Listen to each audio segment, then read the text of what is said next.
তোমাদের গাড়ি নাই, তুমি রিক্সা দিয়ে গান শুলো কিতা আমার 10 লাখ টাকা 20 লাখ টাকা গাড়ি কিনবার লাগে এই সময় আমি এখন 6 কোটি টাকার গাড়ি চালাই।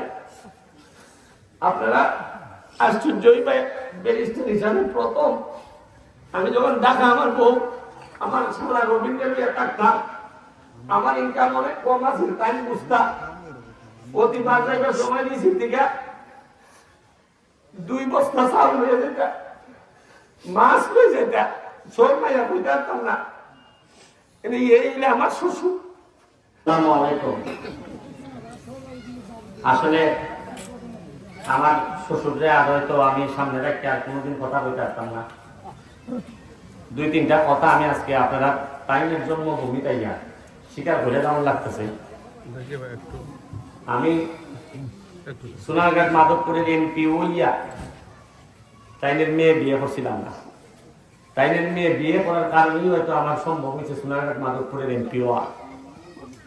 আমার জীবনে বহু মানুষ বিভিন্ন সময় ফেলাই দিয়ে গেছে, কিন্তু আব্দুর রহিম আমার বাপ নাই, উনি কোনোদিন আমার ফেলাই যায় না।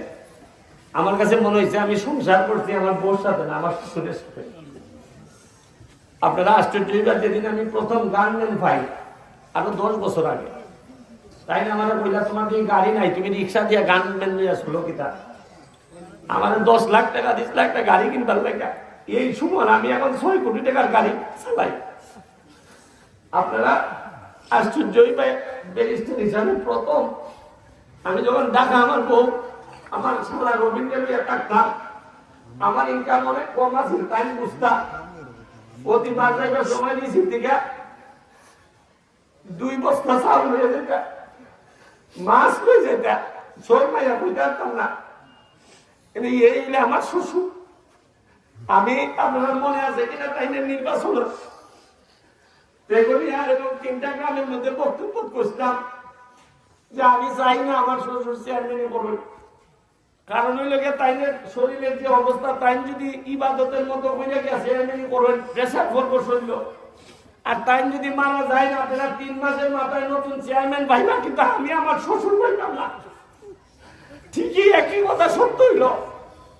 আমি কইয়া গেছিলাম এই নির্বাচনে যে আমার শ্বশুরের কোন দায় দায়িত্ব কোন কথা যদি বাকি থাকে, কাজ বাকি থাকে, তাইনের ছেলে মেয়ে তাইনের ভাই তারা যদি না পারেন, আমি আমার নিজের পয়সা দিয়ে দায় আমি দায় সম্পূর্ণ করব।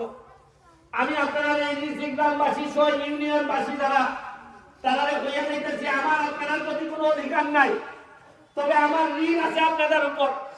আমি সোনারঘাট মাধবপুরের মানুষের জন্য যেভাবে করি, ঋষি হয়ে লাগে আমার জন্য সেই রকম একটা জায়গা। আপনারা যে কাজ বাকি আছে আমার শ্বশুরের, আমি জামাই হিসাবে কথা দিয়ে যাচ্ছি, আমি চেক করে দেখতে আপনারা আমার জানাইবা কোন কাজ বাকি আছে। আমার শ্বশুর কইয়া গেছিলাম আমি এমনি বাড়ি আমার নিজের টাকা দিয়ে দায় আমি এই 5 বছরের ভিতরে শেষ করবো। তাইদের এই কথা দিয়া আমার শ্বশুরের যদি কোনো ভুল হয়ে থাকে, তাইলে ভাই আছেন, তাই মাপ চাইবা।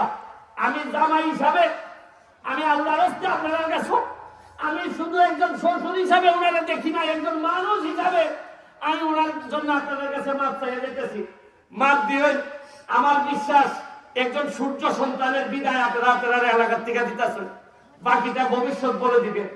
আপনারা ভালো থাকবা। আসসালামু আলাইকুম। এখন বক্তব্য রাখছেন অভিমত লাগাই স্বাস্থ্য মাননীয় সংসদ